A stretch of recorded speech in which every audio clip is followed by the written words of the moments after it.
अस्सलाम वालेकुम। वो इश्क जो ममनू ना रहा कि 41 एपिसोड के साथ मैं आ चुकी हूँ। तो बिना टाइम ज़ाया किए चलते हैं किसकी तरफ। तो लेट्स स्टार्ट। कह सकते हैं अब तो ये तुम्हें खुद पता लगवाना पड़ेगा कि वो तुम्हें क्या समझता है। फरजाना हनम की लाइशी की तरफ दिल सोचती खुशी पर वो ना बांप पाई, तभी तो सर हिलाए रसान से मुस्कुरा देकर देख लेती इन मेहरबान आंखों में। तो समझ जाती कितनी हास है आपको। तो ये रेंट की जो एक्सेप्ट है ना, मेरा मतलब थोड़ी देर वाली बहू। कुछ देर बाद खुद ही दोबारा बोली तो फरजाना ने उसके हाथ पर अपना दस्ते शफकत रखा, होंठों पर नरम मुस्कुराहट ये जोए को देखा। बिल्कुल मेरी बोरी 3 माह के लिए गई पानी भरने।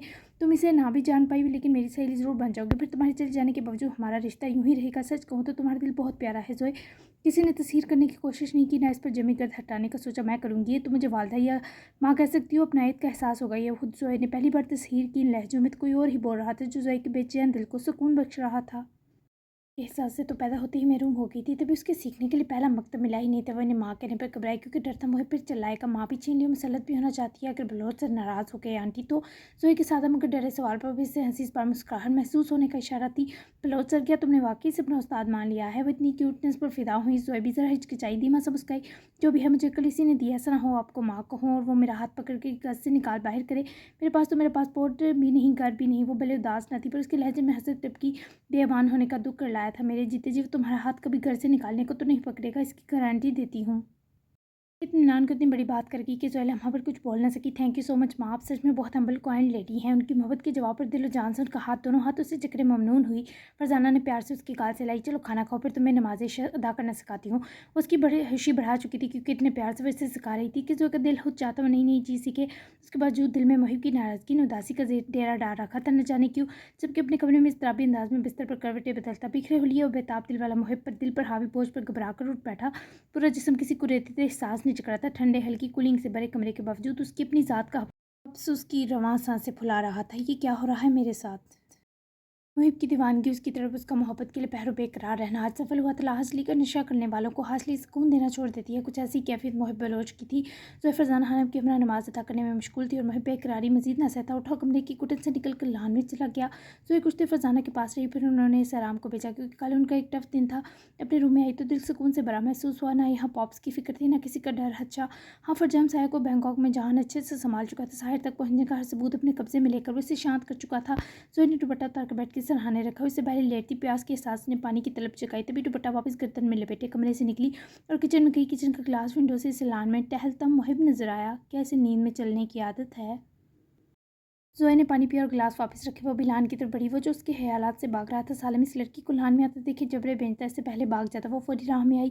मुहिब ने इससे हर मुमकिन नजर चुराई, खुद को आला पाई का आदम बेजार साबित किया। तुम इसलिए तो टेंशन में नहीं हो कि तुम्हें मेरे नाम की वजह से कहीं मुझसे भी लव ना हो जाए, इसीलिए इनकार कर रहे हो?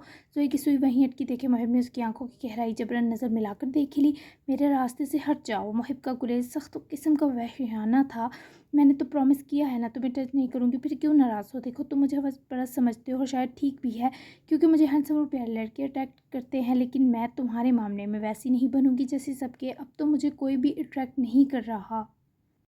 से मैं यहाँ से आई हूँ तो मुझे परमिशन दे दो ना, मैं तुमसे ज़्यादा बात भी नहीं करूँगी। सच पूछो तो मेरा वापस जाने पर दिल नहीं मान रहा। तुम्हारे इस घर में कुछ तो ऐसा है जो मुझे रोक रहा है। मुकाबिल की चुप जब दुख सा देने लगी तो उसे हर तरह की गारंटी देने लगी, लेकिन वह वैसा सुनने की हरगिज़ मूड में ना था। उसे देखने में भी एहतियात बरत रहा था। और अगर इस खेल खेल में हमारे बीच कोई ताल्लुक बन गया फिर तुम तो वापस चली जाओगी, मेरा और वालदा का क्या होगा? मुकाबिल की उदासी तकते मुहिब ने भी ताप सा कम किया और उसके बाद ने जोए के चेहरे पर हफीफ से घबराहट लाई। लेकिन वो होती ही अगले लम्हे ऐसी नामुमकिन बात पर हंस पड़ी। तुम ऐसे तो नहीं हो, आई नो मुझे देखना भी पसंद नहीं करते, तो किसी ताल्लुक की कहाँ लायक समझोगे भला? तुम अपनी मोहब्बत, अपनी चाहत एक बेकार और गंदी लड़की पर थोड़ा लुटा दो कि तुम्हारा एक लेवल है। बाकी रही बात दोस्ती की ताल्लुक की, तो इस बीच तुम और मैं दोस्त बन गए तो मैं वापस जाकर तुम्हें और आंटी को कॉल्स करके तंग करती रहूँगी।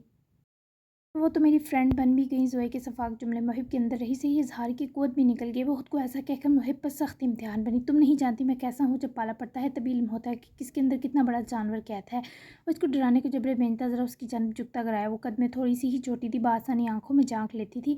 तो मुझे डरा नहीं सकते, मैं जानती हूँ वो जानवर शेर ही हो सकता है। तुम्हारी पर्सनैलिटी इसी से मिलती है। जोए के मुस्कुराकर सुलझाने पर मुहिब ने इसे तप कर देखा जैसे उसकी गर्दन दबा देना चाहता हो। तुम मुझे नहीं जानती इसलिए बाज रहो। एक आखिरी बार इसे समझाने की कोशिश की गई, लेकिन वो तो बिना किसी जिद के भी पहाड़ सी पक्की थी। जो जानते हो इसलिए मैं बाज नहीं आऊँगी। दिल जनरल मैंने मुस्कुराहट के साथ मुहिब की शरेआनों तक दुआ भर की। किस किस्म की टीठ हो तुम, क्या ज़बरदस्ती मुसलत होना चाहती हो? उसकी टिठाई पर अखीर बरकरार, तुम परहेज़ कर पर बस 3 माह, आई स्वेयर 90 डेज़ से 1 मिनट भी ऊपर नहीं होगा और अपनी ये शक्ल लेकर हमेशा के लिए चली जाऊँगी। ज़ोया के लहजे में इस पर तासुफ़ था। मुहिब वैसे तो बदलिहाज़ी में काफ़ी माहिर था, पर इस लड़की के इसरार जान को आ रहे थे। ठीक है, लेकिन इन दिनों के बीच तुम्हारे किसी नुकसान की ज़िम्मेदारी मुहिब बलोच की नहीं होगी। मंज़ूर है तो फ़ाइन, हम कल ये मामला सेटल करते ही निकाह कर लेते। वो जो सांस रोके से सुन रही थी, बस उसका आखिरी जुमला ही सुन सकी। यूँ एक्साइटमेंट के संग मुहिब को चिपकी कि जान होने के बावजूद इस लम्हा वो बाले जान लगी। पकड़ कर इसे उससे दूर धकेला तो ज़ोया ने शराफत से फासला समेटे अपनी उमड़ती हंसी जब्त की। ना महरम हूँ मैं तुम्हारी बचपन की सहेली नहीं जिसके गले पड़ रही हो। Don't touch me again. सख्त अल्फाज के संग इसे डांटा, वहाँ से पलटा तो ज़ोया की पुकार पर तंग आता रुका। निकाह के बाद तो गले पड़ सकती हूँ ना? ज़ोया के सवाल पर इससे पहले मुहिब इसकी गर्दन दबोचता वो फौरी हंसकर 2 कदम दूर हुई। सॉरी सॉरी, मजाक था। उसके जाने से पहले ज़ोया ने खुद ही गायब होना मुनासिब समझा, क्योंकि मुहिब बलोच से चीर फाड़ देने वाले तेवरों से गुरा था। उसके भागकर हवेली के अंदर जाते ही मुहिब ने अपना मजबूत हाथ सीने पर जमाया, सांस खींची। जो हल्क में इस लड़की के सब धुंसी हुई थी, शदीद स्ट्रेस की वजह से चक्कर आया, जहनी दबाव या किसी किस्म का दुख पहुंचा है। इसे होश में आ चुकी है, लेकिन कोशिश करें उसके माइंड को रिलैक्स करने की। कुछ टेस्ट लिख कर दे रहा हूँ, कर ले। मुझे लगता है दिल और दिमाग का मुआयना ज़रूरी है, इससे मज़ीद इत्मीनान मिलेगा। जहान की बिगड़ती हालत ने जहाँ साहिर को तकलीफ की हदों पर पहुंचाया, वहीं मुनीरा और जहान की सूरतें भी साहिर के हमरा डॉक्टर को बात करता कमरे से बाहर आता देखे इज़्ज़त परी, थैंक यू सो मच, जो ज़रूरी है करें अंकल। साहिर ने नरमी से शुक्रिया अदा किया और साथ ही जहान बाहर तक अपने जाने वाले साथी है डॉक्टर जी इसको बाहर तक सी ऑफ करने गई। क्या हो रहा है हमारी ज़िंदगियों में साहिर? अशबा, मुझे बहुत तकलीफ में लगी। हमने तुम्हारे कहने पर यह फैसला लिया था बच्चे, लेकिन अब इसकी तबाहकारियाँ देखते हो मेरा तो दिल बैठा जा रहा है। ईमान ने क्या टेंशन ली? कहीं मुनीरा की आंखों में दुख साफ दर्ज था, जबकि आखिर तक जो बोलते बोलते रुकी। साहिर ने मम्मी को नरमी से अपने साथ लगाया। शायद वे समझ रही थी कि माँ ने इस हादसे की टेंशन ली है। साहिर, अशबा मुझे ठीक नहीं लगी, कहीं ऐसा तो नहीं है नानी से तकलीफ पहुंचा रहा है? और ईमान को क्या हुआ है? हंसते मुस्कुराते बिस्तर पर कैसे आने लगी? तुम लोग हमसे कुछ छुपा तो नहीं रहे? मैं इन 2 बच्चियों की आज वो पहली वाली मुस्कुराहट ही मिस करता रहा ना। शरारतें थी था दोनों की मस्ती। व्हाट हैपन यार? वही तकलीफ वापस आते जहान ने भी बयान की, लेकिन साहिर के पास उनके सवालों उनकी शिकायत का कोई जवाब ना था। आप दोनों तसल्ली रखें, मैं कल खुद अनान से मिलकर बात करूंगा कि वो क्या चाहता है। आप प्लीज़ टेंशन मत लें, मैंने इस फैसले पर जोर दिया था, मैं ही ये तलहियाँ दूर करने का जिम्मेदार हूँ। वो दोनों साहिर के जवाब पर कुछ खास मुतमईन ना हो सके। वो जो ज़ियान से बात करनी होगी रोहा भाभी से भी, क्योंकि ऐसे नहीं चल सकता। साहिर, अनान या तो अशबा को आलम हाउस लाइए, अपनी हरकतें दुरुस्त करे। साफ पता चल रहा था वो ज़बरदस्ती आया। अशबा भी कैसे दबी मुरझाई हुई थी, मेरी अशबा नूर तो लगी ही नहीं। वो कुछ तो गड़बड़ है। साहिर, अनान की सदमहरी किसी से ढकी छुपी ना थी। साहिर को सब समझ आ रहा था बहुत अच्छे से कि अनान कौन सी चाल चलकर इसे शिकस्त फाश देने का इरादा बना रहा है। मैंने कहा है ना, कल तक का वक्त दें प्लीज़ यार, मज़ीद परेशान मत करें। साहिर के बिगड़ने पर मुनीरा और जहान दोनों ने अपने बेजा सवालात समेटे, क्योंकि जानते थे वो ईमान को लेकर परेशान है। अच्छा ठीक है, जा ईमान के पास, हम कल तक सब्र कर लेते हैं। जहान को उसकी कैफियत अच्छे से समझ आई तो वो बाबा को बस आज़ादगी से देख ही पाया। वापस कमरे में आया तो वह मैट्रेस पर कवर्ड किए लेटी खैर मेरी नुक्ते पर आंखें गाड़े अंदर ही अंदर सुलग रही थी। जब साहिर के परफ्यूम की कमरे में फैलती खुशबू पर पलटी, साहिर वहीं पास ही बैठा तो ईमान ने उठकर ठीक से बैठे तकिए से टेक लगाई और हाथों को मरोड़ती हुई आंखें झुका गई। मुझे डांटिए कमन, मैं पहले ही हर्ट हूँ। बोलते ही आंसू आवाज़ में उतरे तो साहिर ने पकड़ के इसे अपने सीने से लगाया, जिसकी इस वक्त ईमान को भी बहुत ज़रूरत थी। वो उसकी इस हालत पर दिलो जान तक सहम गया। उसके बिखरे बाल से हिलाते उसकी चलती धड़कन महसूस की तो थमे सीने में करार वापस लौटा। अनान ने जो अशबा और तुम्हारे साथ किया, इस पर वो पछताएगा, परेशान मत हो। इसे साहिर की स्पॉट मगर कहनाक तसल्ली से उफाया, तभी इसका एहसास झटक ज़रा दूर हुई। आप इससे फिर लड़ेंगे? ऐसा नहीं करना, मैं और हर्ट हो जाऊंगी ना। अपने गर्म हिद्दत में डूबे हाथ साहिर के चेहरे पर फैलती लाड से रोती शख्स के इख्तियारात को जंजीर से बांध गई। उसे शाकी नज़र से देखने लगा। इसे एक आखिरी बार मुँह से समझाऊंगा, बाज ना आया तो वो करूँगा जो उसने सोचा भी नहीं होगा। साहिर की बर्दाश्त की हद से अनान इब्राहिम खेल चुका था और साहिर को स्टेज पर लाने की कोशिश में था, जब वो उसकी नसिस्कियाँ सुनने वाला था ना इल्तिजा। आप लड़ाकू नहीं है साहिर, दफ़ा करें उसे। ईमान ने मजीद उसके करीब से रखते चेहरा हाथों में भरते उसके गाल चूमे रिलैक्स करना चाहा, मगर उसे भी जैसे गुस्से से घूरा। ईमान ने फौरी अपना बेवक्त का लाड समेटा। मुझे क्यों घूर रहे हैं? फौरी आंखों में आंसू भरे मिनमिनाई, जो साहिर को मजीद तबाह गया। कुछ कहना ना चाहता था तब ये अजीत से मुंह फेर गया। साहिर, मुंह मत फेरे। इसे साहिर के मुंह फेरने पर दुगनी तकलीफ हुई। वो इसे कहना तो बहुत कुछ चाहता था, पर ईमान ने अपनी हालत बिगाड़ कर इतना तो बता दिया कि साहिर से सब कुछ कभी नहीं कह पाएगा। साहिर, वो उसके पास से उठा तो ईमान भी चकराते सर के बावजूद बेड से उतरती उसके पीछे लपकी, उससे पहले आंखों के सामने आती धुंधलाहट पर गिरने लगती। साहिर ने पलटते उसको सहारा दिए संभाला, जो उसकी कमर की तरफ हाथ ले जाती। इसे जकड़ कर फ़ौरन घबरा कर सीने से जा लगी। मुझे ऐसी कमज़ोर ईमान नहीं चाहिए। वो बरहम था, ज़्यादा गमज़दा। ईमान ने फौरी उसके सीने से चिरा चेहरा परे सरकाते नम आंखें उठाई, इन फेरी आंखों पर जमाई। तंग आ गए हैं मुझसे मुकाबिल की तकलीफ को लम्हा लगाते वो गज़ब बना गई। ईमान, मुझे गुस्सा मत दिलाओ। इस वक्त बड़े ज़ब्त से तंबीह की गई। अच्छा ना, सॉरी बताएं क्या करूं कि मुझे आपकी मोहब्बत वापस मिले। वो उसके लहजे की तशनीकी पर चौंका। यूं ईमान को देखा जैसे अखीर जिच हुआ हो। मेरी मोहब्बत तुमसे कब छीनी है? ऐसा मुमकिन नहीं है ईमान। बार बार ऐसी बातें करके तुम मेरा सीना जला रही हो। तुम्हारी इस हालत को देख कर मेरे दिल पर क्या बीती कभी नहीं जान सकती। तुम अपने दोस्तों की फ़िक्र में इतनी हल्कान हो कि मेरी परवाह ही नहीं कर रही। अभी मुझसे बात मत करो, आराम करो। उसके सार को झटकता किसी तरह यहाँ से फरार चाहता था, मगर ईमान ने उसका हाथ पकड़े ना सिर्फ बेड की पायथी की जानिब धकेलते बिठाया, बल्कि लम्हा सर्व करती उसकी दाएं पर बैठते ही बाजुओं को साहिर की गर्दन का हार बना गई। आप जेलस हो गए? वो धीमा सा मुस्कुराई, अलबत्ता आंखें अब भी सूजी थीं। साहिर ने मुंह फेर लिया, पर अपना हाथ इस नाजुक जांग की कमर में तराव ज़रूर लपेटा ताकि वो गिर न जाए। मुझे देखकर बताएं कि आप जल गए? वो अब भी साहिर का खून जलाने से बाज नहीं। वो इसे खामोश तंबही नज़रों में लिए देखने लगा। हाँ, ज़िद्दी गुस्से भरे जवाब पर ईमान की सारी उदासी कहीं दूर जा बसी। अपनी सांसों के संग वो गुलाब की पंखड़ियों के गुलते लम्स महसूस करते। साहिर ने हिसार तंग किया तो वो अपनी पसंद की कुर्बत से अपना और इस रूठे अजीज़ शख्स का सुकून बढ़ाती। ज़रा दूर ही अब भी उसकी सांसों की इद्दत साहिर की सांसों में घुली हुई थी। मेरी असल तकलीफ़ पता क्या है साहिर? कि अनान आपको तकलीफ़ देने यहाँ आ गया और आप मेरे मान के चक्कर में अपनी बहन के साथ नाइंसाफ़ी करके इन दो की फ़िक्र बाद में पहले आपकी तकलीफ़ खाई जा रही है। मेरे लिए अब कोई भी इतना अहम नहीं जितने आप हैं। आई नो आप मुझसे बहुत प्यार करते हैं, तभी तो मेरी जज्बाती ख्वाहिश जिसके बुरे नताइज थे वो तक मान ली। लेकिन मैं डर रही हूँ, अब मैंने इस रिश्ते के बुरे नताइज भुगतने की हामी भरी थी। जितनी तकलीफ़ वो इश्क़ को दे रहा है आप मुझे दे लें, ताकि मेरा ये गिल्ट से दम घुटना बंद हो। ईमान की रोती पशेमानी से झुकी आंखें साहिर को कैसे कबूल होती। नरमी से उसके होंठों पर अंगूठे की पोर मिसलता इसे खामोश करवा गया। डरो नहीं, मैं तुमसे किसी चीज़ का हिसाब नहीं लूँगा। साहिर का जैसे बड़ा जुमला खुशी का सबब तो था, पर ईमान के दिल पर दुख का पहाड़ लदा था। और गिल्ट का क्या साहिर? वो फिर से रोती हुई सिसक पड़ी। कल मिलने दो मुझे, इससे कल तक संभाल नहीं सकती खुद को। प्लीज़ मेरे लिए ईमान, तुम्हें रोते देखकर सांस घुट रहा है मेरा। उसके लिए तो वो जान भी दे सकती थी। फौरी सारे आंसू पूछ दिए और सर भी इस बात में हिलाया। नहीं रोऊंगी कल तक, प्रॉमिस। अपनी बिसात से बढ़कर हिम्मत करती वो साहिर का दिल दुखा गई। उसकी ज़मीन पर शिद्दत लम्स से महकाता वो दूर होते होते होते ईमान की ख्वाहिश में उलझा तो अपना नहीं इस वक्त ईमान का सुकून बढ़ाया तब तक जब तक ईमान ने चाहा। नरमी से उसकी मुलायम सांसों को आज़ादी देते दूर हुआ। चलो सो जाओ, अब कोई इनकार नहीं। वहीं से बाजू में उठाया सायर ने पलट कर नरमी से सिरे ले जाकर मैट्रेस पर लिटाया तो उसका गिरबान पकड़े वापस उठती लिपटी, जिस पर साहिर को भी बैठना पड़ा।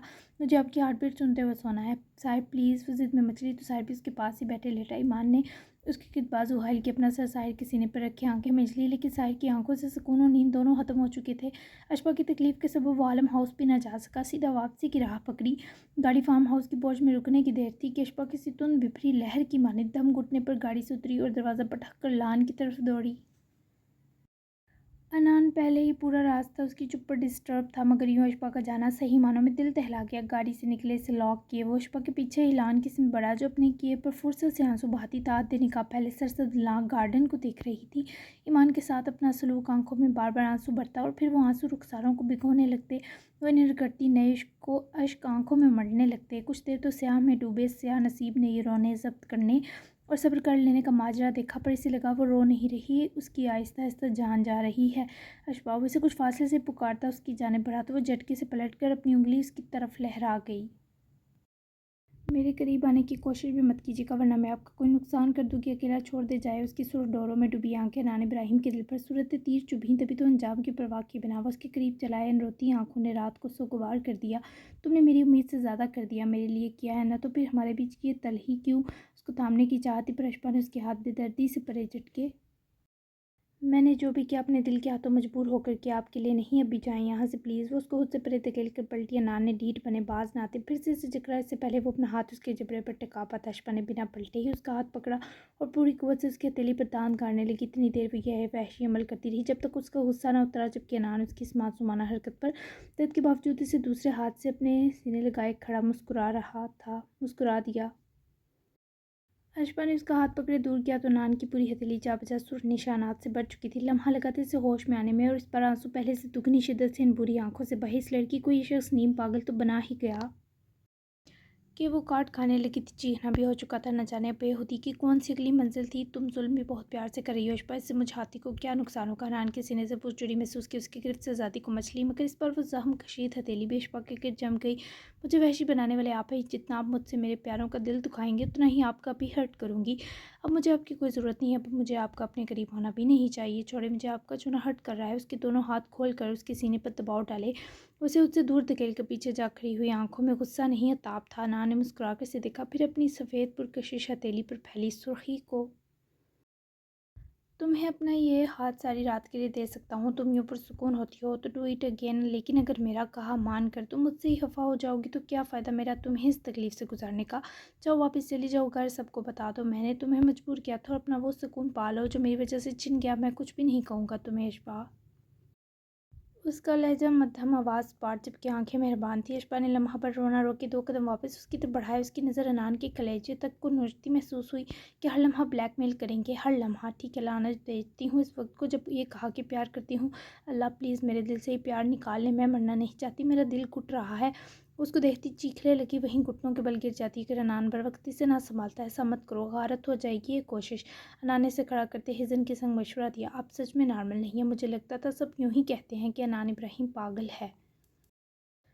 भला इतना अच्छा इंसान कैसे पागल हो सकता है। करीब आकर जब देखा तो मुझे पता चल गया अनान कि आपकी तारीकी मेरी मुहिम रोशनी से नहीं जट सकती, भले कितनी भी पावरफुल क्यों ना हो। मुमकिन ही नहीं, आप सच में मेरी मोहब्बत के लायक नहीं। मेरे हाथों क्या करवा दिया जालिम। मैं सच में जा रही हूँ, मैं जा रही हूँ, मुझसे बर्दाश्त नहीं हो रहा। उसके सीने पर मुक्के पर साथी से उससे दूर की जैसे वापस पहुँच की सिमटी। अनान ने बस पलट कर देखा था इसे। वो जाते जाते खुद ही रोती रुक गई और वहीं घास पर गिरने के अंदाज में बैठी तो अनान इस तक पहुंचकर साथ ही बैठा। जाओ ना, रुकी क्यों हो। अनान की संगदिल उकसाती सरगोशी पर अशपा ने भीगती मुतवरम हो जाती आंखें अनान पर डाली, जिसका सुरह सफ़ेद चेहरा इस वक्त पीला पड़ चुका था। पैर साथ नहीं दे रहे। रोते हुए अपनी बेबसी बताई अनान ने दिल जली मुस्कुराहट के संग हाथ बढ़ाकर उसके बेकाबू मचलते आंसू बारी बारी दोनों आंखों तले उंगलियों की पोरें सहलाते पूंझे। और दिल, वो जानता था मोहब्बत में रास्ते पैरों से नहीं दिल से अबूर किए जाते हैं। वो समझ ना पाई अब क्या कहे। उसकी सिम पलट कर बैठी हसरत से देखने लगी। दिल उदास है, बहुत चुप है, जैसे कोई मर नहीं जाता वैसी चुप। ईमान का दिल मुझसे बहुत नाजुक है नानमा, को भी रोई तक नहीं, लेकिन उसकी आंखों में मेरी बेतनाई आंसू ला रही थी आज। वो तड़प रही थी और मेरा दिल मुझ पर लानत बेच रहा था। वो मेरी एक ही दोस्त है, सबसे अच्छी, यहाँ तक कि इसी ने मुझे आप दी है। मेरे साथ ये मत करें, आपको मुझसे मोहब्बत नहीं करनी मत करें, लेकिन मुझसे मेरी बक्कियाँ खुशियाँ तो मत छीनें। वो बोल रही थी पर बार बार आंसुओं का नमकीन फंदा सांस फुला रहा था। नान के दिल में अज़ियत का जहाँ मौजूद था, तभी तो ये तकलीफ़ मामूली लग रही थी। एक ऐसी तकलीफ़ जो दूसरे को मार रही हो, इसे मामूली लग रही थी। तो तुम बताओ क्या करूँ मैं, मेरी तकलीफ़ कम नहीं हो रही। तुम्हारा भाई जानता था मैं ईमान से कितना अटैच हूँ, इसे कहा भी था मत बीच में आना, लेकिन इसने मुझसे मेरी वाहिद दोस्त भी तो छीन ली। और वो दो सूद मेरे दिल को टुकड़े कर चुकी है। मुझे इस सूरत में वो दो मुस्कुराते कैसे कबूल हो सकते हैं। ना तो मैं बड़े दिल का मालिक हूँ, ना बड़े ज़र्फ़ का। मैं एक घटिया और गिरा हुआ आदमी हूँ जिसकी रग रग में खुदगर्जी और सफाकी दौड़ती है। मैंने कभी इनकार नहीं किया, मैं बुरा नहीं, लेकिन जिसके लिए सबसे अच्छा था उसने भी बुरा बना दिया। अब मेरा रहा सा मामूली अच्छा रुख सिर्फ तुम्हारे सामने है, तुम भी इसे बुरा साबित करके जा सकती हो। मैंने तुम्हें रोका नहीं है, मैंने जाने की बात की, तुम्हारे इस रिश्ते से निकलने की बात की, तो इसलिए कि सब तुम्हें इन तकलीफ़ से बचाने के लिए है जो मेरा साथ तुम्हें देगा। मैं नॉर्मल नहीं हूँ, मैं एक पागल इंसान हूँ। मुझे आम रवैये समझ आने बंद हो गए हैं हशपानूर। मेरी अकल ये आम चीज़ें समझने से काबिल नहीं रही। अभी भी कह रहा हूँ, दिनों का साथ बोलना मुश्किल नहीं होता। तुम जा सकती हो। मैंने तुमसे निकाह करने की जो गलती की उसकी हर तलाफ़ी करने को भी तैयार हूँ। वो रास्ता है मुझसे और मेरी ज़ात से जुड़ी तारीकियों से तुम्हें दूर ले जाएगा। ना तो लहजे में गुस्सा था, ना कड़वाहट, बेबसी थी। और कितने ही लम्हे वो बस अनान को ही मुरझाई आंखों से देखती रही, हत्ता कि इसने खुद नज़र चुरा ली। मेरी कोई अहमियत नहीं है आपकी ज़िंदगी में। अपना हाथ उसके सुराहात से लगाती वही हथेली नरमी से थामी जिस पर अभी जलन के लम्स बाकी थे। नान ने नज़र झुकाकर अपने अशबा के हाथ को हली हली नज़रों से देखा। वो दो हाथ एक दूसरे में मुकीद बला के सज रहे थे। फिर सांस खींचकर सर उठाए, नज़र अशबा की वीरान डूबी आंखों पर डाली। तुम्हारी अहमियत यह है कि तुम मुझे छोड़कर गई तो मैं इसी मुल्क इसी लम्हे छोड़ दूँगा हमेशा के लिए। मेरी माँ मेरी बेबसी और वहशत को सबसे बेहतर जानती है और वो मुझे ये जुल्म माफ़ कर देंगी। वैसे भी उन्होंने इब्राहिम आलम के साथ ही मुझे भी खुदा के हवाले कर दिया था ताकि मैं ज़िंदा रह सकूँ। ऐसी अहमियत किस काम की जो चलते दिल को रोक दे। ये कैसी अहमियत हुई, मैं गई तो आप मेरे पीछे नहीं आएंगे। वो रोती रोती मिनमिनाई, आवाज़ ढल कर रह गई। तुम्हारे पीछे आने के लिए अपने ही दुश्मनों की दहलीज पार करनी पड़ेगी। जो मुझसे कहाँ होगा। वो सादगी से अपनी मजबूरी बताता अशफा को रंजीदा कर गया। मैं आपको छोड़कर घर ना गई। फिर उसके चेहरे को हंसते से तकती मजीद बोली, जैसे हर सोच चाहती हो उसके पीछे आए। कहाँ जाओगी फिर। वो हैरान हुआ। दारुल अमान, जो कुछ आपके कहने पर मैं इन सब के साथ करूँगी उसके बाद वो लोग मेरी शक्ल कहाँ देखेंगे। वो फिर रो दिया। नाने गुस्से से उसकी झुकी आंखें चेहरा उठाए ऊपर की। जस्ट शट अप अशफा नूर। अनान के बिगड़ने पर फिर से दिल दुखा तड़पा जुलसा ज़्यादा। यूँ शराब दुगना बिगड़ते जवाब मारा और इससे पहले गुस्से से उठती अनान ने उसके दोनों बाजू पकड़े वापस बिठाया, फिर अपने करीबी सरकाया। एक और अहमियत बताऊं। वो इसे करीब करने पर हबीब से घबराई। फौरी डर कर नफ़ी में सर हिलाया। बताने तो वो बेहद होता इसरार करवाने पर मचला। मुकाबिल की आंखों में एकदम उतराती शिद्दत से अशफाक का दूसरा सांस मुहाल हुआ। ऐसी ही कोई लूली लंगड़ी अहमियत होगी तो उसके पहले अहमियत जताने पर भी हफा हुई। सुन तो लो। वो इसे बुरी तरह टोकते घूरा। बताएं।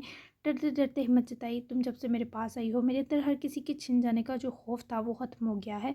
पता नहीं क्यों लगता है जिस लम्हा दुनिया में मेरा कोई भी ना रहा, मम्मी तक रूठ गई, बाबा की रुख तक नाराज़ हो गई, तब भी कोई होगा जो मुझसे राज़ी होगा, वो मेरे पास होगा, वो तुम होगी। ऐसी बातें वो इस पर कुछ जकड़ने को नहीं कर रहा था। वो जो कहता था वो सच था और जो करता था भले बहुत बुरा हो, नाकाबिले माफ़ी हो, पर उसके एक एक लफ्ज़ में वो खुद बोलता था। अरिशा ने मबहूत होते नान की आंखों में देखा। दिल चाहत की खुशफहमी पर हंसे पर वो हैरान हुई जब दिल ने उसकी हंसने की ख्वाहिश पर मलामत कर दी। कोसने दिए।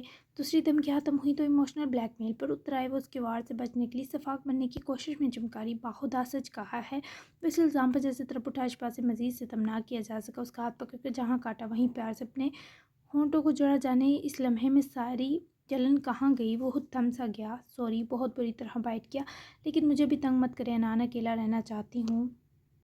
वो उसके सॉरी पर कुर्बान ही चला गया, जबकि उसके अकेला रहने के फ़ैसले को भी तस्लीम किया। वो ना सिर्फ खुद उठा बल्कि अशफाक का हाथ पकड़े से भी उठाया। रह सकती हो लेकिन मेरे पास आ जाना, चाहो जब चाहो, आना चाहो जब भी तो आ जाना। Good night. नरमी से उसकी गाल से हिलाई। मासूम बुरे होकर भी अशफाक के आवाज़ों पर छाकर वहाँ से चले गए। और अशफाक की आंखें फिर से आंसुओं से भर गईं। जारी है। कैसी लगी कि इस ईद की वजह से एक तो गैप आ गए तो पेश की माजरत। वैसे कोशिश होगी एक साथ देने की। हर नए आने वाले चैनल लाजमी सब्सक्राइब करें और बेल आइकन दबाना हरगिज़ मत भूलिए। तो मिलते हैं 42 एपिसोड में, तब तक के लिए अल्लाह हाफिज़।